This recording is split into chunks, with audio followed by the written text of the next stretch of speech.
কি 2000 টকা? এইখিনি কাম কৰোঁতে 2000 টকা লাগে? আপুনিতো জানে আজিকালি পাৰ্টছৰ দাম কেনেকুৱা। আপোনাৰ গাড়ীখনত 1500 টকাৰ পাৰ্টছহে লগোৱা হ'ল আৰু ইমান খেদিব লগা হৈছে।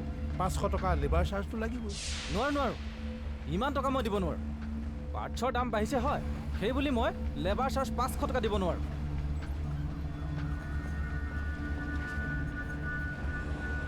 ইয়াত 1600 টকা আছে, এইখিনি ৰাখক। তেতিয়াহ'লে আপুনি আপোনাৰ গাড়ীখন এতিয়া নিব নালাগে। আপুনি আৰু 15 মিনিট বহক, আমি লগাই দিয়া পাৰ্টছখিনি খুলি দিম। আপুনি ঘৰত গৈ লগাই লওক। কি? অঁ, কাৰণ আপুনি পাৰ্টছবোৰৰহে দাম দিব বিচাৰিছে। আমাৰ ঘামবোৰতো আপুনি দাম দিব বিচৰা নাই। আমাৰ ঘামবোৰতো বিনামূলীয়া নহয় জানো? কবিৰ খান, বয়স 27 বছৰ। সৰুতেই পঢ়া শুনা বাদ দিছে। গাড়ী আৰু বাইকৰ মেকানিক হিচাপে নাম আছে। চিধা চিধি কথা কয়, কাকো ভয় নকৰে। ধনী মানুহ হোৱাৰ সপোন এটা পুহি ৰাখিছে।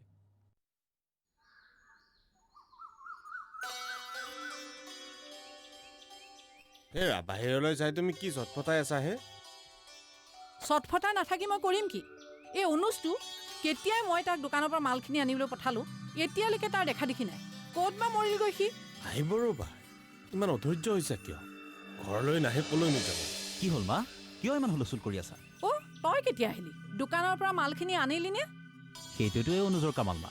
তোমাৰ মাল কেতিয়াবা পাকঘৰত সোমালে।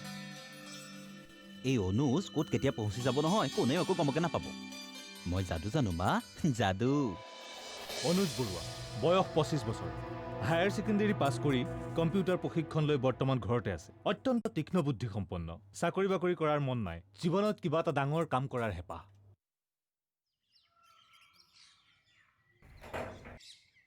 বাছ হৈ গ'ল। সঁচাই তোমাৰ হাতত যাদু আছে। তুমি নথকা হ'লে যে আমাৰ আজি কি হ'ল হয়। একো নাই বাইদেউ, এই অঞ্চলত মই থকালৈকে কাকো বিপদত পৰিবলৈ নিদিওঁ।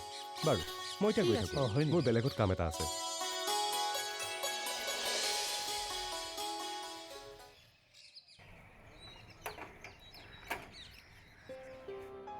ৰূপম বৈশ্য, বয়স 28 বছৰ। মেট্ৰিক পাছ কৰি পঢ়া শুনা বাদ দিলে। অ'ত সৰু সুৰা কাম কৰি চলি থাকে। যিকোনো ধৰণৰ ইলেক্ট্ৰিকেল আৰু মেকানিকেল কাম কৰাত উস্তাদ। ৰূপমে ৰিস্ক থকা কাম কৰি খুব ভাল পায়।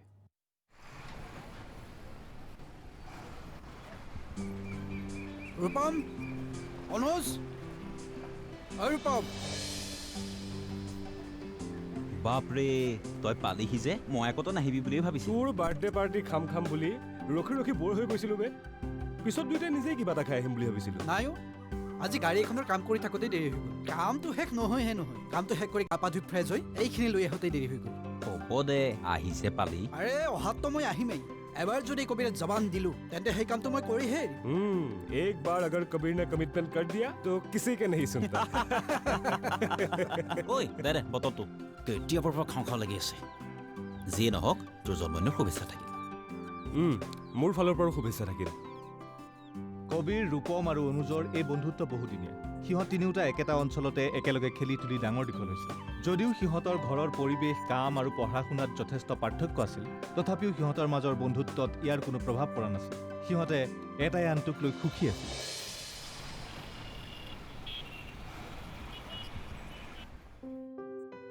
অনুজ, কোৱা দেউতা। তোৰ লগত মোৰ এটা কথা আছে। 1 মিনিট বচোন। কি কথা দেউতা? চা অনুজ, তই হায়াৰ ছেকেণ্ডাৰী পাছ কৰি কম্পিউটাৰ কোৰ্চটো কৰা আজি কিমান দিন হ'ল? তইতো এতিয়ালৈকে কাম এটা হাতত বিচাৰি নাপালি। মানে দেউতা? তই এনেকৈ অলৌ তলৌকৈ ঘূৰি ঘৰতে বেকাৰ হৈ বহি থাকিলে নহ'ব নহয়। জীৱনত কি কৰিবি? কি কৰি খাবি? তইতো কিবা এটা সিদ্ধান্ত ল'ব লাগে। চা অনুজ, সময় কিন্তু কাৰো বাবে ৰৈ নাথাকে। তইতো জানই মোৰ চাকৰি বৰ বেছি দিন নাই। আমিতো কিমান দিন চলাই দিম কচোন তই? আৰু তই যদি এতিয়াই চাকৰি বাকৰি এটা নকৰ, তেতিয়াহ'লে কি কৰিবি তই? মই চাকৰি কৰিব নিবিচাৰোঁ দেউতা। তই তেতিয়াহ'লে কি কৰিবি? কেনেকে চলিবি কচোন? তুমি চিন্তা কৰিব নালাগে দেউতা, মই নিজে এইবোৰৰ ব্যৱস্থা কৰিম। আৰু অতি সোনকালে মই কিবা এটা কাম কৰিম। তোমালোকৰ একো অসুবিধা নহয় দেউতা। দাদা, আম্মিৰ বেমাৰ দিনে দিনে বাঢ়িয়ে গৈছে। এই দাৱাইবোৰে একো কাম কৰা নাই। তই আম্মিক ভাল ডক্তৰ এজনক দেখুৱাৰ ব্যৱস্থা কৰ।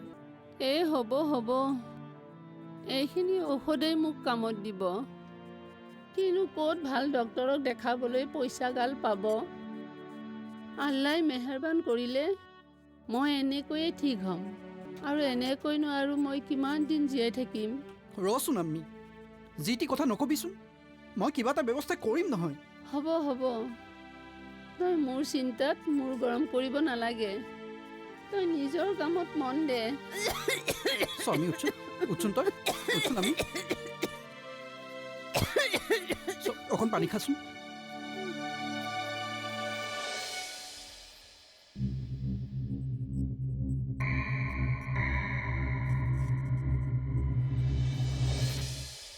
ৰূপম, অঁ ক'ৰ পৰা আহিলি?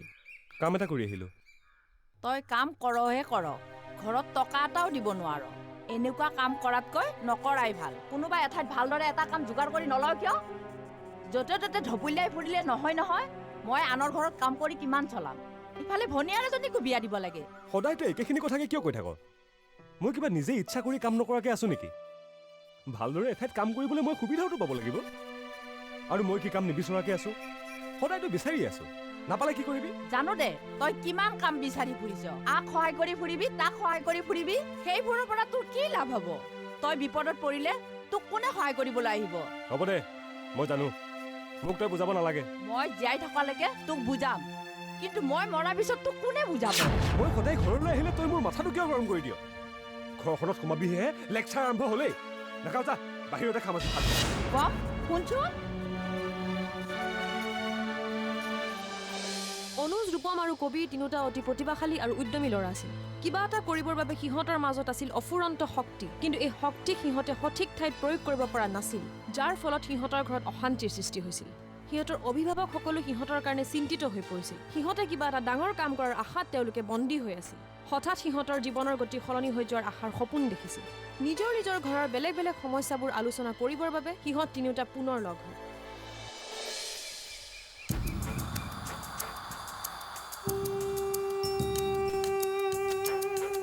ঘৰখনত আৰু থাকিব নোৱাৰা হৈছোঁ। অনবৰতে একেটাই কথা, চাকৰি চাকৰি চাকৰি। আৰে চাকৰি নকৰিলে যেন জীৱনটো গঢ়িবই নোৱাৰি। এটা চাকৰি পালে সকলো সমস্যা যেন শেষেই হ'ব।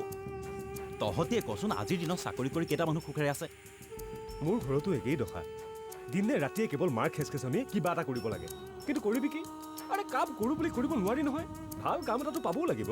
তাকেতো মোৰ আকৌ সমস্যাটো বেলেগ। মই কৰি থকা কামটো এটি ঘৰখন ভালদৰে চলাব নোৱাৰা হৈছোঁ। ইফালে আম্মীৰ বেমাৰটো দিনক দিনে বাঢ়িয়ে গৈছে। আম্মীক ভালদৰে চিকিৎসা কৰিব নোৱাৰিলে আম্মী হয়তো আৰু বেছিদিন নাবাচিব। তাতে ভণ্টিকো বিয়া দিবলৈ আছে। কি যে কৰোঁ একো উপায় পোৱা নাই। আচলতে আমাৰ গোটেইকেইটাৰ সমস্যাৰ মূল কাৰণটো কি জানো? টকা। আমি যেতিয়ালৈকে মনৰ পচন্দৰ কাম এটা কৰি টকা ঘটিব নোৱাৰিম নহয়, তেতিয়ালৈকে আমি মাত্ৰে কথা সুধি থাকিব। তেতিয়াহ'লে কৰিবি কি? কিবা এটাতো কৰিব লাগিবই। এনেকৈতো হাত সাৱটি বহি থাকিব নোৱাৰি। তই ঠিক কথাই কৈছ। অতি সোনকালে আমি কিবা এটা কৰিব লাগিব। এনেকুৱা এটা কিবা কাম কৰিব লাগিব যাতে আমি গোটেই জীৱনটো আৰামত পাৰ কৰিব পাৰোঁ। তেতিয়াহ'লে সোনকালে কিবা এটা ভাব, নহ'লে ঘৰৰ মানুহে আমাৰ জিনা হাৰাম কৰি পেলাব। ভাবি আছোঁ ৰহ, মোৰ মনলৈ বহুতো আইডিয়া আহিছে। তাৰে কোনোবা এটা আইডিয়াকে কামত লগাব লাগিব। ভাব ভাব, ময়ো ভাবি আছোঁ। তহঁতে ভাবি পালেই মোক জনাবি। মই তহঁতৰ বুদ্ধিমতেই কাম কৰিম, কাৰণ মইতো একো ভাবিয়ে পোৱা নাই।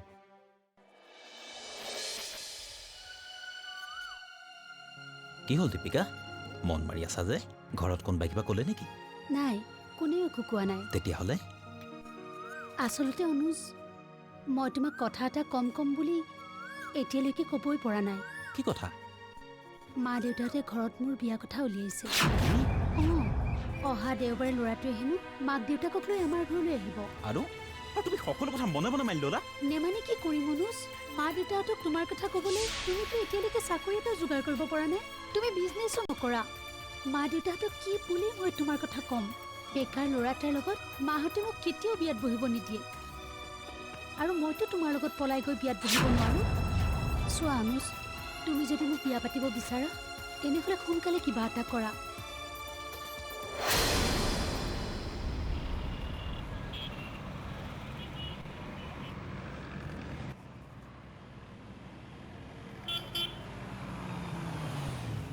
আৰে ৰবীন, তই আৰে ক'ৰ পৰা ওলালিহি? আৰে কবিৰ, কি খবৰ তোৰ?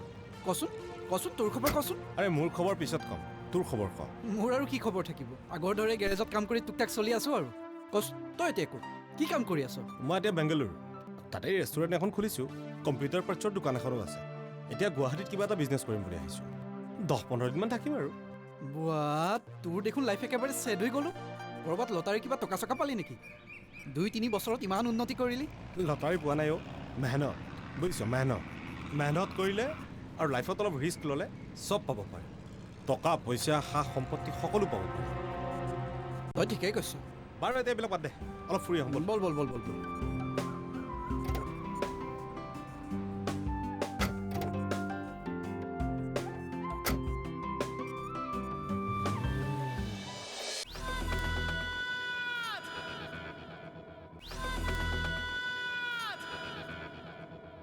চা ৰূপম, খুৰীয়ে মোৰ পৰা টকাখিনি ধাৰে লোৱা আজি প্ৰায় 6 মাহেই হ'ল।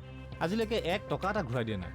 মই ইমান দিনে নিজৰ মানুহ বুলি একো এটা কোৱা নাছিলোঁ, কিন্তু আৰু 1 মাহৰ ভিতৰত যদি টকাখিনি মই ঘূৰাই নাপাওঁ তেতিয়াহ'লে মই আইনৰ কাষ চাপিবলৈ বাধ্য হ'ম। হ'ব জয়দা, আপুনি চিন্তা কৰিব নালাগে। মই যেনে তেনে হ'লেও এই মাহটোৰ ভিতৰতে আপোনাৰ ধাৰখিনি মাৰিবলৈ যত্ন কৰিম। আপুনি অন্য একো ব্যৱস্থা ল'ব নালাগে। ঠিক আছে তেনেহ'লে, মই তোক এই মাহটো দিলোঁ, কিন্তু ইয়াতকৈ দেৰি নকৰিবি কিন্তু। মই আপোনাক কথা দিলোঁ জয়দা, আপুনি নিশ্চিন্ত থাকক। আচলতে মায়ে মোক ইমান দিনে এইবোৰ কথা কোৱাই নাছিল নহয়, মই আজিহে গম পাইছোঁ। তেতিয়াহ'লে শুন, তহঁতৰ মাৰে আৰু বহুত ঠাইৰ পৰা টকা ধাৰলৈ লৈ থৈছে। তই একো এটা নকৰাৰ কাৰণেতো মাৰে জড়িতৰ পৰা এনেকৈ টকা ধাৰ ল'ব লগা হৈছে। সময় থাকোঁতেই কিবা এটা কৰ, নহ'লে তহঁতৰ ঘৰখনৰ অৱস্থা আৰু বেয়া হৈ যাব। মাৰে আৰু এনেকৈ কিমান দিন ঘৰখন চলাই থাকিব। নিজৰ মানুহ বুলি তোক এই কথাখিনি মই ক'লোঁ, তই আকৌ বেয়া নাপাবি।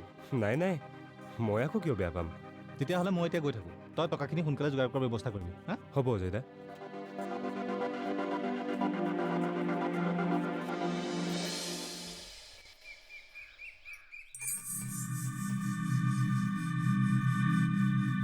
ঐ, তহঁত দুটা এনেকৈ থাকিবিনে? এনেকৈ মন মাৰি থাকিলে একো নহ'ব বুজিছ। যি কৰ হাতে কামে লাগি কৰিব লাগিব। চব বুজিছোঁ ভাইজান, কিন্তু কি কাম কৰিম?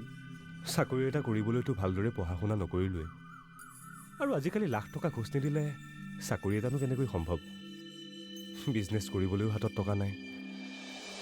চাকৰি কৰিতো একো লাভ নাই, সেইটো কথা তহঁতক মই আগতে কৈছোঁ। বাকী আহিল বিজনেছৰ কথা। চা, আজিকালিতো সৰু সুৰা বিজনেছ কৰি একো লাভ নাই, আৰু ডাঙৰ বিজনেছ কৰিবলৈ আমাৰ হাতত টকা নাই। কিবা বেলেগ উপায় চিন্তা কৰিব লাগে। বেলেগ কাম কৰাৰ আগতে প্ৰথমতে মই অজয়দাৰ ধাৰখিনি মাৰিব লাগিব, নহ'লেতো সি মোক জেলত সোমোৱাব। তোৰ সেইটো সমস্যা বাৰু মই শেষ কৰি দিম, কিন্তু তাৰপিছত কি কৰিবি? ধাৰখিনি মাৰিলে কি তোৰ সমস্যা শেষ? একেবাৰে শেষ নহয়, কিন্তু মই অলপ শান্তি পাম। মোৰ লগৰ যে ৰবিন, সি কি মানুহ আছিল আৰু এতিয়া কি বনি গ'ল বে? পৰহি তাক লগ পাইছোঁ, এখন দামী গাড়ী চলাই আহিছিল। এতিয়া বেংগলোৰত গ'লে তাৰ তামাম বিজনেছ। কেনেকৈ যে সি ইমান ধনী হৈ গ'ল নহয়। আমিও তাৰ দৰে কিবা এটা কৰিব পৰা হ'লে চব হৈ যাব বন্ধুসকল। মোক তহঁত দুটাই আৰু মাত্ৰ 2 দিন সময় দে। মই এটা ধুনীয়া উপায় বিচাৰি পাইছোঁ, কিন্তু উপায়টোৰ দ্বাৰা আমি সফল হ'ব পাৰিম নে নোৱাৰিম পাক্কা বুজিবলৈ মোক আৰু 2 দিন সময় লাগিব। যদি মই বিচাৰি পোৱা উপায়টোত ছাকচেছ হৈ যাওঁ, তিনিওটাই গোটেই জীৱনৰ কাৰণে একো কৰিব নালাগে। সঁচা? 100%। কিন্তু কামটোত অলপ ৰিস্ক আছে। আৰু মই সকলো ৰিস্ক ল'বলৈ সাজু আছোঁ। ৰবিনে কৈছিল অলপ ৰিস্ক নল'লে বোলে লাইফত একো কৰিব নোৱাৰি। সি সঁচা কথাই কৈছিল। ৰূপম, অনুজ আৰু কবিৰক টকাৰ অত্যন্ত প্ৰয়োজন হৈ পৰিছিল। নিজৰ জীৱনত কেৱল টকাৰ অভাৱৰ বাবে সিহঁতে পিছ পৰি আছিল। সিহঁতৰ জীৱনটো সমস্যাৰে ভৰি পৰিছিল। জীৱনটোক এটা গতিলৈ আনিবৰ বাবে আৰু জীৱনটোৰ পৰা বিচৰা সকলোখিনি বস্তু পাবৰ বাবে সিহঁতে এটা পথৰ সন্ধান কৰিবলৈ ধৰিলে, যিটো পথৰ দ্বাৰা সিহঁতে অতি সোনকালে আৰু সহজতে ধনী হ'ব পাৰিব। আৰু অনুজে নিজৰ বুদ্ধিৰ দ্বাৰা এটা পথৰ সন্ধান পালে, কিন্তু সেই পথটো সৎ নাছিল। তহঁতে ফটোখিনি চাই কিবা অনুমান কৰিব পাৰিছনে? কিবা এটা ধৰিব পাৰিছোঁ, কিন্তু তোৰ কথাবোৰহে একো ধৰিব পৰা নাই। তই ঠিকেই কৈছ। ফটোখিনি চাই তহঁতৰ কি অনুমান হৈছে? এইবোৰতো ডকাইতিৰ ফটো। কিন্তু এই ডকাইতিৰ ফটোবোৰতো আমাক কিয় দেখুৱাইছ? কাৰণ আমি ধনী হ'ব পৰা এইটো একমাত্ৰ আৰু শেষ ৰাস্তা। কি? তই এইবোৰ কি কৈছ? মই ঠিকেই কৈছোঁ, আৰু তহঁত দুটাইও ঠিকেই বুজিছ। মই বহুত ভাবিলোঁ, বহুত উপায় বিচাৰিলোঁ, কিন্তু অতি সোনকালে আৰু সহজে ধনী হোৱা উপায়ৰ ভিতৰত এইটোৱে বেছ আইডিয়া পালোঁ। কামটো অলপ ৰিস্ক আছে, কিন্তু কৰিব পাৰিলে আমাৰ লাইফ বনি যাব। কিন্তু এইবোৰতো ইমান সহজ কথা নহয়। পুলিচৰ হাতত পৰিলে আমাৰ সকলো শেষ। ডকাইতি কৰিবি ক'ত? সেইবোৰ সকলো মই ব্যৱস্থা কৰি থৈছোঁ, কিন্তু প্ৰথমতে তহঁতে ক কামটো কৰিবলৈ তহঁতৰ সাহ আছেনে নাই। যদি তহঁতে মান্তি হ তেনে মই তহঁতক এখন চিনেমা দেখুৱাম যিখন চিনেমা চাই তহঁতে ভালদৰে বুজি পাবি কেনেকৈ ডকাইতটো কৰিব পৰা যায় ক কামটো কৰিবিনে ঠিক আছে কৰিম ময়ো ৰাজি আছোঁ বঢ়িয়া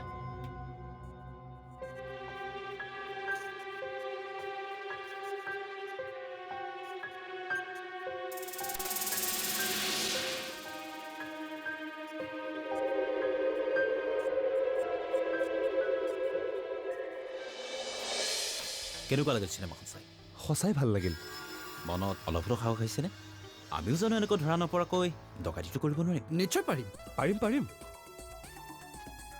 তেতিয়াহ'লে আমি ক'ত ডকাইতিটো কৰিম সেইটো জানিবলৈ তহঁতে কাইলৈকে অপেক্ষা কৰিব লাগিব কাইলৈ মই তহঁতক সকলো কথা বুজাই ক'ম ঠিক আছে হ'ব এজনে সেই মানুহজন যাৰ ঘৰত আমি ডকাইতি কৰিম ক'ৰ মানুহ এইজন মানুহজনৰ ঘৰ বিৰুবাৰী নাম বিলেশ চৰকাৰ মানুহজনৰ পুতেক জীয়েক সকলো ঘৰৰ বাহিৰত থাকে মানুহজন অকল ইয়াত থাকে অগাধ সম্পত্তিৰ মালিক মানুহজনৰ ঘৰত এজন চকীদাৰ আৰু এজন কাম কৰা ল'ৰা আছে মানুহজন অৱশ্যে বেমাৰী আমি চকীদাৰ আৰু কাম কৰা মানুহজনক কাবু কৰিব পাৰিলেই অনায়াসে তেওঁৰ পৰা সকলো সম্পত্তি আনিব পাৰিম তেনেহ'লেচোন আমাৰ বিশেষ কষ্টই নহ'ব সেইবাবেতো আমি মানুহজনক বাছি লৈছোঁ তথাপি আমি অতি সাৱধানে এই কামটো কৰিব লাগিব ক'ৰবাত অকণমান ভুল হ'লেই আমি বিপদত পৰিব পাৰোঁ মনত ৰাখিবি সেইটো হয় এতিয়া মই তহঁতক যিখিনি কথা ক'ম তহঁতি ভালদৰে মন দি শুনিবি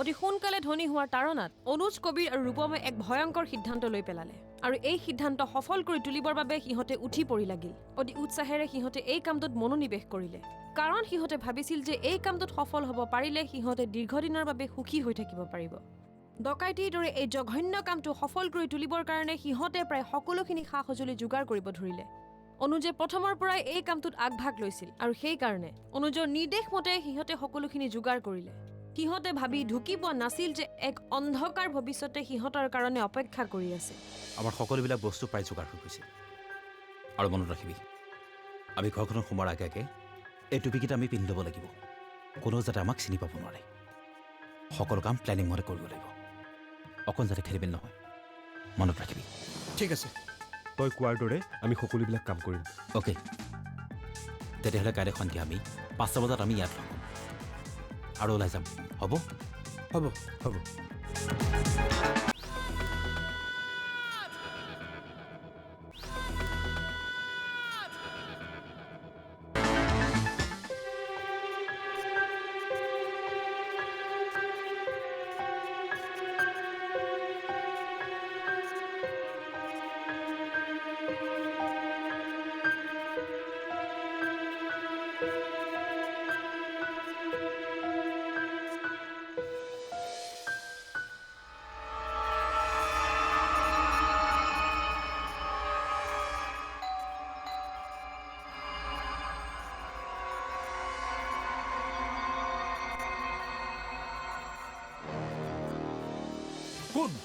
কোন কোন তোমালোক চুপ চুপ চুপ কোন তোমালোক চুপ চুপ চুপ চুপ চুপ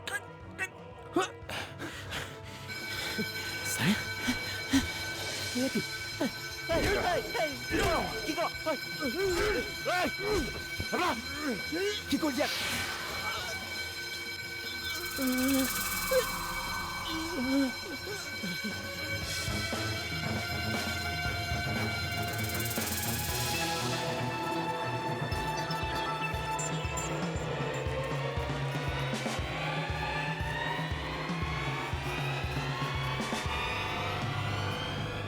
এতিয়া কি কৰিবি কি কৰিবি এতিয়া ই শালা কবিৰে সকলো শেষ কৰি দিলে কি দৰকাৰ আছিল সেই মানুহটো পাই পেলোৱা কথা ক'বলৈ আহিছোঁ চাইৰেনডাল কেনেকৈ বাজিছিল দেখা নাই তই বুঢ়াৰ ঘৰত চাইৰেন আছিল বুলি আগতে একো নকলি আমি তাত থকা হ'লে মানুহবোৰে আমাক ধৰি পেলালে হয় আৰু বুঢ়াক নমৰা হ'লে বুঢ়াই চিঞৰি গোটেই মানুহ পতালে হয় যি হ'ল হ'ল এতিয়া সেইবোৰ কথা বাদ দে ক'ত যাব পৰা যায় সেইটো চিন্তা কৰ এতিয়াতো আমি ঘৰলৈকো যাব নোৱাৰো যিটো পৰিস্থিতি হৈছে নহয় পুলিচৰতো আমাক এতিয়া বিচাৰি ফুৰিব আৰে তেনেহ'লে কি কৰিবি কলৈ যাবি মই এটা জেগা চিনি পাওঁ পৰিস্থিতি শান্ত নোহোৱালৈকে আমি তাতে লুকাই থাকিম পাছত সুবিধা বুজি আমি পলাই দিম দেৰি কৰি লাভ নাই বল বল বল বল বল বল বল বল বল বল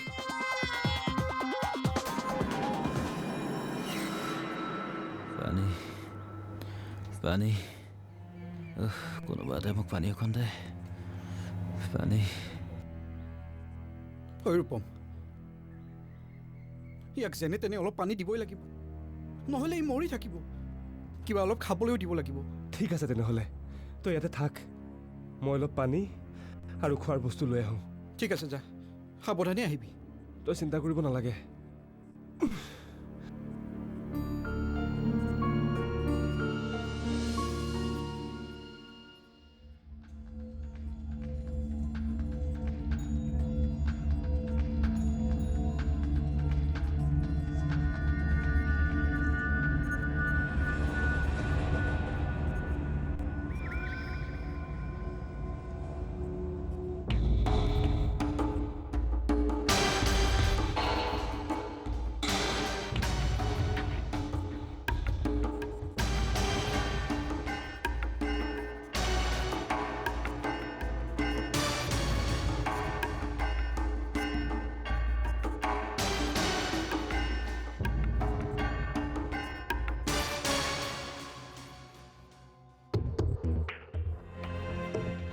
জয়ন্ত ছাৰ,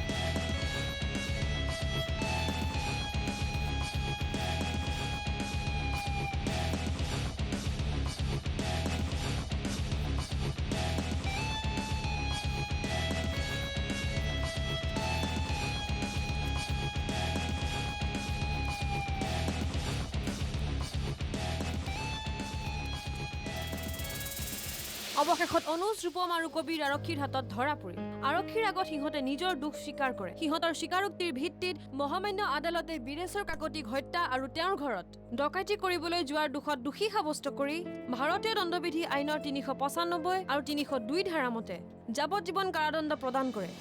অসৎ পথ আৰু হিংসাৰে কেতিয়াও কোনেও নিজৰ জীৱনটো সুখেৰে অতিবাহিত কৰিব নোৱাৰে।